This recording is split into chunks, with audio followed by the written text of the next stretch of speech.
Hello everyone, welcome to my mini blog. অনেক দিন পর তোমাদের সাথে একটা মিনি ব্লগ শেয়ার করতে চলেছি। প্রথমেই তোমাদের সবাইকে সরি বলি, কারণ এতদিন ধরে কোনো রকম ভিডিও আপডেট আমি করতে পারিনি, তার জন্য আই এম সো সরি। তেমন কিছুই না, আজকে হচ্ছে আমাদের বিবাহবার্ষিকী 30শে এপ্রিল। তো আজকে আমরা বেরিয়ে পড়েছি, আমি আর আমার হাজব্যান্ড ঘুরতে যাওয়ার জন্য।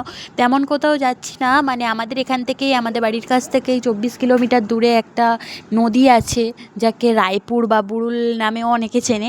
তো সেখানেই যাচ্ছি। তোমরা কি রায়পুর বা বুড়ুল নামে যে জায়গাটার কথা আমি বলছি সেটা কি তোমরা চেনো? যদি চিনে থাকো অবশ্যই কমেন্ট করে জানাবে।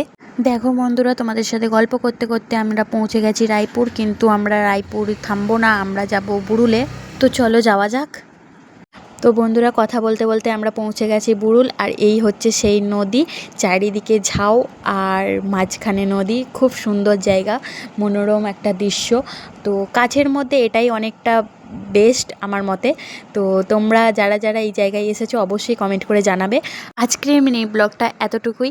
ভালো লাগলে like, comment, share and subscribe করতে ভুলো না। বাই।